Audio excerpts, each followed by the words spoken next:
Press media வந்திருக்க guest costing crew எல்லாருக்கும் வணக்கம்.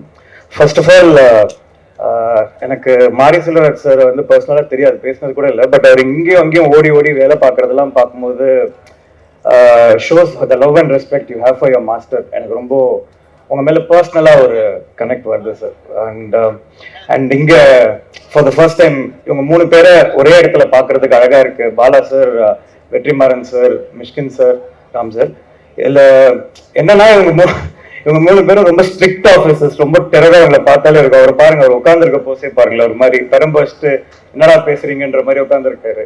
பட் அவர் கிட்ட போய் அவர் கூட ஒர்க் பண்ணும்போது அவர் எவ்வளவு ஸ்வீட்னு தெரிஞ்சது. அதே மாதிரி வெற்றி சார், பாலா சார், அவங்கள வந்து தெரிஞ்சுக்கணும்னு ஆசைப்படுறேன். I think someday get to meet you sir. And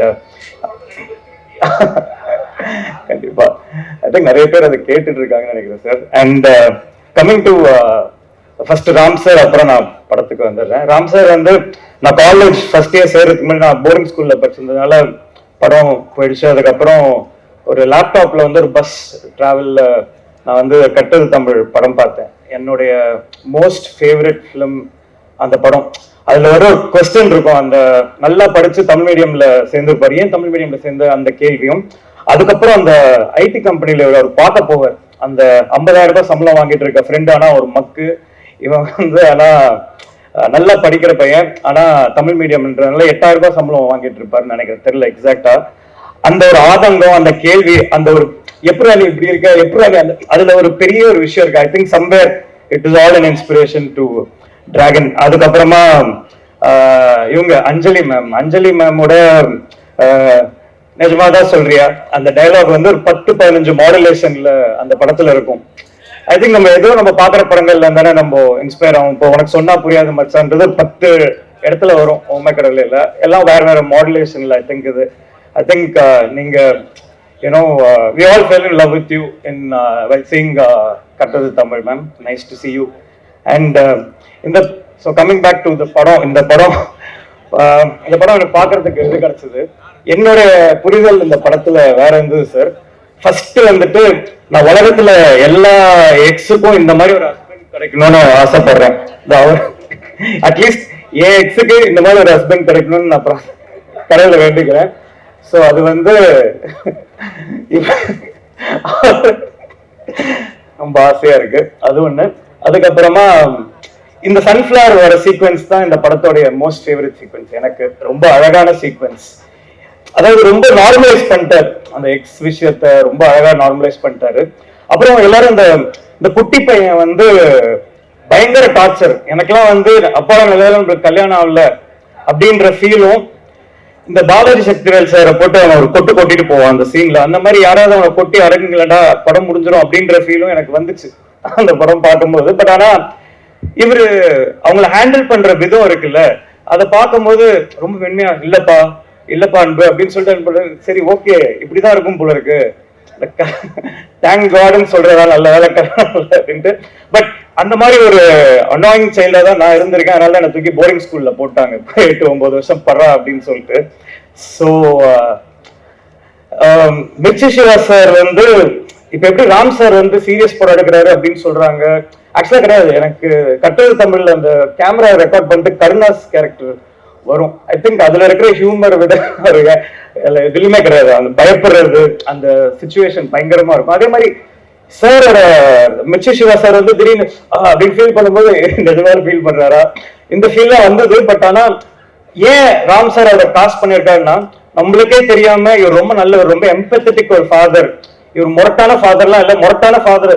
இப்ப நம்ம இதே ரோல் வந்து நம்ம அழகம் பெரும்பால் சார் பண்ணியிருந்தாருன்னா அதை கன்வின்ஸ் பண்ணணும், அவர் வந்து ஒரு அன்பான அப்பா, ரொம்ப மென்மையான அப்பான்றது. பட் இங்க மிர்ச்சி சிவா சார் வந்து அதை பிளே பண்ணது வந்து I think it is to be very easily empathetic. And அதான் இப்போ அதே மிஷ்கின் சார் பிளே பண்ணியிருந்தாருன்னா நான் யோசிச்சு பார்த்தாங்க உட்கார்ந்துட்டு இருக்கும் போது நான் ஆளு தொட்டு அந்த இது.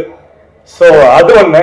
அந்த எனக்கு படத்துல எடுத்தா டேக்அவே, இன்னொன்னு ஒரு பெரிய டேக்அவே இருந்து எல்லாரும் இந்த குழந்தை ஆங்கிள் பாக்குறாங்க. எனக்கு என்னன்னா சார், அந்த எனக்கு ஒரு கேர்ள் ஃப்ரெண்ட் தான், பிரேக்கப் ஆயிடுச்சு. அவ சொல்லுவா அந்த மாதிரி, நீ நல்லா நேர்ல பேசுற ஆனா வந்து போன்ல ஒழுங்காவே பேச மாட்டேற அப்படின்னு சொல்லிட்டு. நான் அப்புறம் தான் என்ன இது, சரி ஓகே ஏதோ ரீசன் சொல்றாங்க போல இருக்குன்னு நினைச்சிருந்தேன். அப்புறம் தான் பாக்குறேன் பஸ் ஏறும் போது ஒரு கால், பஸ்ல ஏறிட்டேன்னு ஒரு கால், பஸ்ல உட்காந்துட்டேன்னு ஒரு கால், கால்லே இருக்காங்க சார்.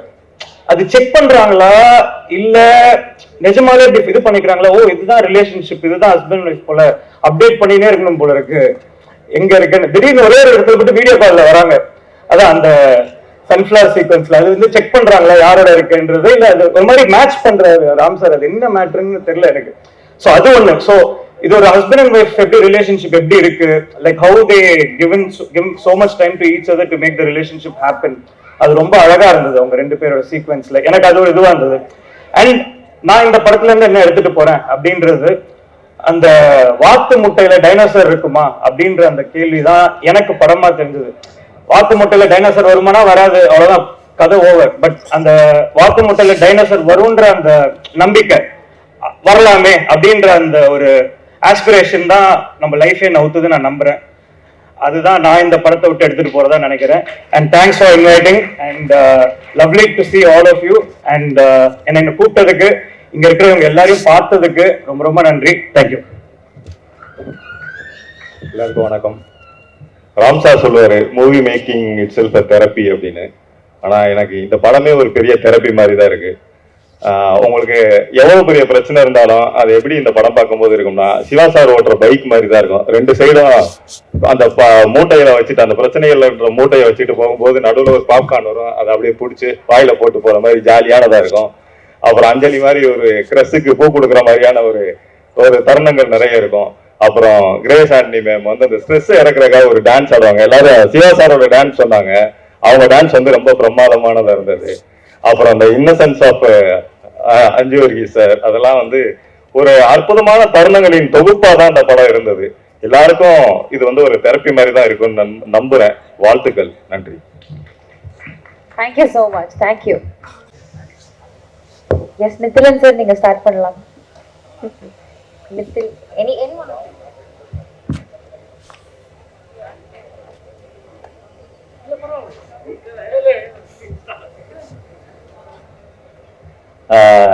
எல்லாருக்கும் வணக்கம்.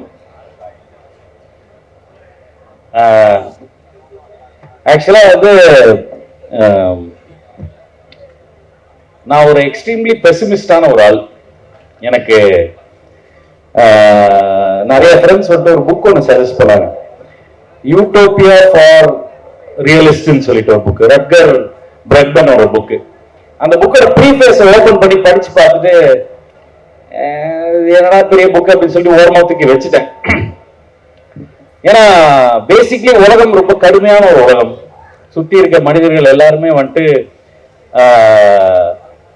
நமக்கு danger, we have to protect ourselves அப்படின்ற ஒரு எண்ணத்துல மட்டுமே யோசிச்சுட்டு இருந்த ஒரு ஆள் நான். அப்ப இந்த படத்துல ஒரு சீன் ஒண்ணு வந்துச்சு, பறந்து போ ராம் சார் படத்துல கிரேஸ் ஆண்டனி மேடம் நடிச்சிட்டு இருந்த அந்த ஒரு ஒரு போர்ஷன்ல ஒரு துணிக்கடை வச்சிருப்பாங்க. அங்க வந்து ஒரு வயசான லேடி வந்து கேட்பாங்க, இந்த மாதிரி வந்துட்டு ஒரு சேலை வாங்கிக்கிறது தான் வந்து கேட்பாங்க. அப்போ ஒரே ஒரு டயலாக் தான் சொல்லுவாங்க, கட்டுப்படி ஆகுதுல்லம்மா, உங்களுக்கு கட்டுப்படி ஆகுதுல்ல அப்படின்னு கேட்பாங்க. அந்த சீன்ல போச்சுரா கட்டுப்படி ஆகாது அப்படின்ற ஒரு மூட்ல இருந்தேன். பட் அந்த சீன் எந்தான விதத்துல என்னோட பெர்ஸ்பெக்டிவ் அப்படியே மாறிச்சு. இந்த படம் கொஞ்சம் கொஞ்சமா என்னோட பெர்ஸ்பெக்டிவ் ஆஃப் லைஃபே மாத்துச்சு அப்படின்னு நான் சொல்லுவேன். வெளில வரும்போது ஆக்சுவலா என்கிட்ட கேட்டாங்க இந்த படத்தை பத்தி ஒன் வேர்டு சொல்லுங்க. அப்ப எனக்கு என்ன வேர்டு சொல்றதுன்னு தெரியல. But I think the right word for this film is hope, நம்பிக்கை. எனக்கு வந்துட்டு இந்த மனித இனத்து மேலேயே ஒரு நம்பிக்கை இந்த படம் கொடுத்துருச்சு. எனக்கு கொடுத்த மாதிரி பல பேருக்கு கொடுக்கும் நான் நம்புறேன். இந்த படம் எனக்கு கொடுத்த நம்பிக்கையை வச்சு நான் நம்பி சொல்றேன், இந்த படம் வெளில வந்தா இந்த ஆடியன்ஸ் இந்த படத்தை வந்து பார்ப்பாங்க. ஃபர்ஸ்ட் டே மட்டும் ஆடியன்ஸ் உள்ள கூப்பிட்டான்ட்டா கூட அவங்களே இந்த படத்தை கொண்டாடிடுவாங்க. இது ஒரு தியேட்டரிக்கல் எக்ஸ்பீரியன்ஸாகவும் ஒரு ஃபன் மேக்ஸ் படமாகவும் இருக்கும் நான் நம்புறேன். சிவா சார் அந்த சிகரெட் போர்ஷன் வந்துட்டு ஃபேண்டாஸ்டிக். அது கிளைமேக்ஸ்ல வந்து உழுந்து சிரிச்சேன். அதான் சொன்னாங்க ஒன்னாதான் படம் பார்த்தோம், நிறைய பேர் நாங்க சீட்லயே இல்ல தரையில தான் இருந்தோம், அந்த அளவுக்கு ஒரு பயங்கரமான ஒரு ஃபிலிமா இருந்துச்சு. பாரி சொன்னாப்ல இது வந்துட்டு ஒரு தேட்டரிக்கல் எக்ஸ்பீரியன்ஸா வந்துட்டு ப்ரிவியூ ஷோலே கிரியேட் ஆச்சுன்னு. நாங்க பார்த்த ஷோ தான் அது. ரொம்ப ஃபேண்டாஸ்டிக்கான விஷயமா இருந்துச்சு. I think this film should do well in theaters. Thank you so much. Yes. வணக்கம். ரொம்ப குயிக்காக முடிச்சிடுறேன். நான் இதை நிறைய இன்டர்வியூல சொல்லியிருக்கேன். இது ரொம்ப ரெலவெண்டான ஒரு இடம்னு நினைக்கிறேன். நான் இந்த மேடையில் ஒரு இயக்குனராக நிற்கிறதுக்கு முதல் பிரதானமான ஒரு காரணம்னா அது ராம் சார் தான். ஆனால் அது அவருக்கே தெரியாதுன்றது தான். ஏன்னா தாடா நான் ஃபர்ஸ்ட் ஒரு வேற மாதிரியான ஒரு வேர்ஷன் வச்சிருந்தேன்.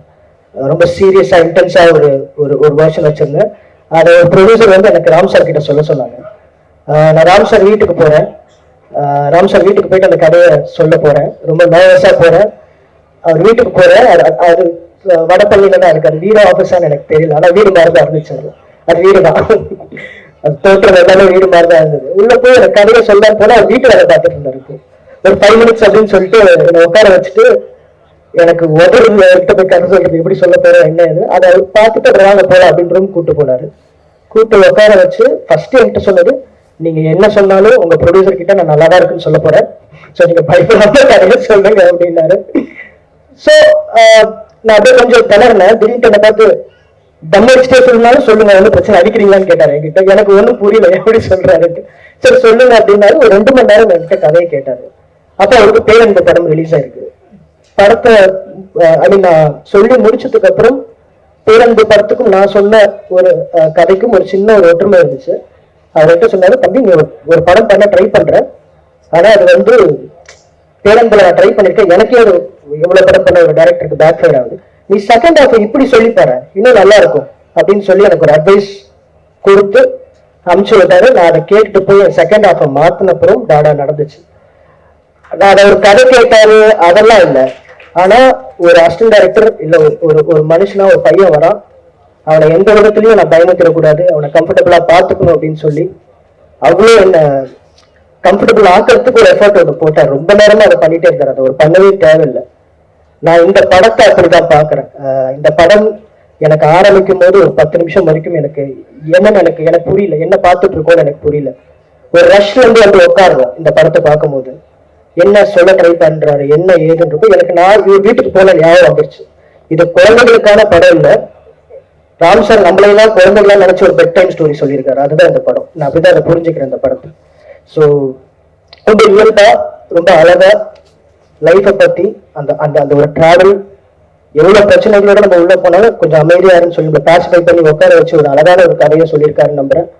அது ரொம்ப என்ன சொல்றது, எங்கேயுமே அந்த அந்த செகண்ட் ஹாஃப் போற நம்மளை கூட்டிட்டு போற அந்த டிராவல் இருக்குல்ல, அந்த குழந்தையோட நம்ம போய் பார்க்குற மனிதர்கள் அவ்வளோ பிரில்லியண்டா அவ்வளோ ஹம்பிளா எல்லாத்தையும் அவர் கழட்டி வச்சுட்டு ரொம்ப சாதாரணமா ஒரு ஒரு ஒரு ஒரு ஒரு எமோஷன்ஸை கொண்டு பெயிண்ட் பண்ணியிருக்காருன்னு சொல்றோம். அவ்வளோ அழகா அந்த கதையை எந்த ஒரு ப்ரீவியஸ் படத்தோட ஒரு ஒரு ஒரு பேகேஜ் எதுவுமே இல்லாம எவால்வ் ஆகி அந்த பட்டுப்பூச்சில இருந்து பட்டாம்பூச்சி வெள்ளம் அந்த மாதிரி அவரும் எவால்வ் ஆகி இந்த படத்தை பண்ணியிருக்காருன்னு நினைக்கிறேன். அவ்வளோ அழகா பண்ணியிருக்காரு.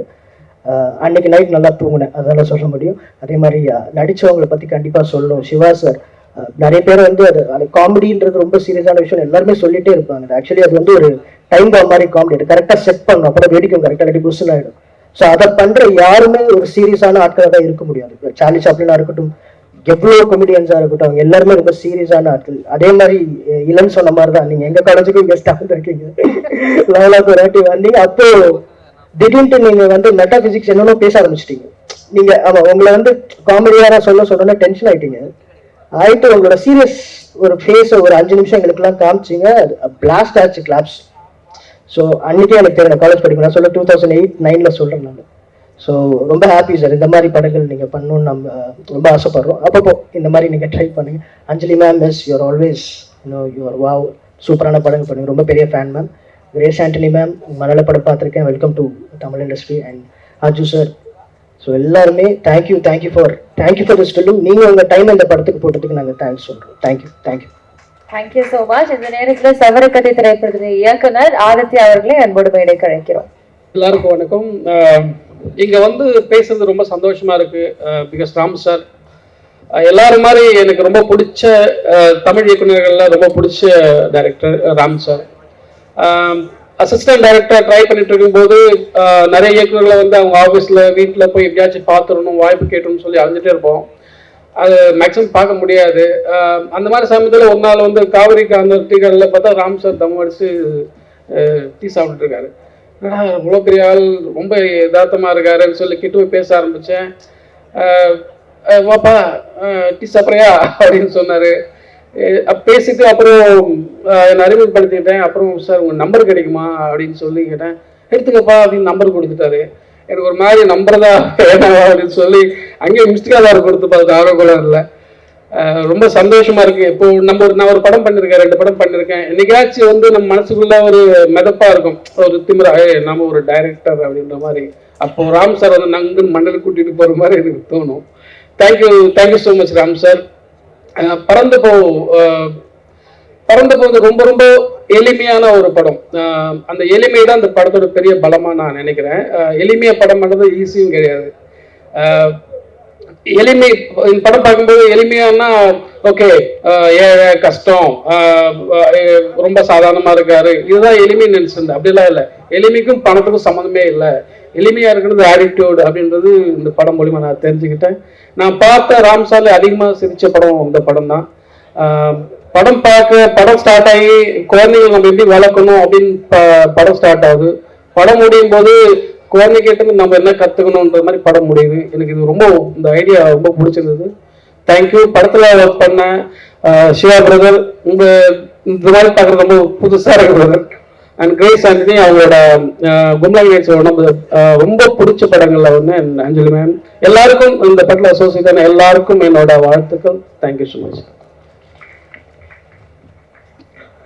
வணக்கம்.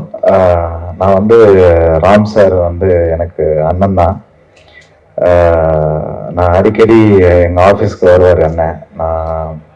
நாங்கள் விடிய பேசிகிட்டு இருப்போம். நிறைய ராம் சார் வந்து எனக்காக சவரகத்தி பண்ணும்போது எனக்கு பயங்கரமாக ஹெல்ப் பண்ணியிருக்காரு. இந்த பறந்து போ படம் வந்து நான் இந்த படத்தை வந்து எப்படி சொல்கிறது அப்படின்னா, நான் வந்து சினிமா சேர்றதுக்கு முன்னாடி வந்து ஒரு பேப்பர்ல வந்து ஒரு இது ஒன்று படித்தேன். என்னன்னா வைரமுத்து சார் வந்து எனக்கு வந்து ஞானம் கிடைச்சது வந்து அடையாறு ஆலமரத்துக்கு கீழே தான் அப்படின்ற மாதிரி ஒரு இதுல படித்தேன்.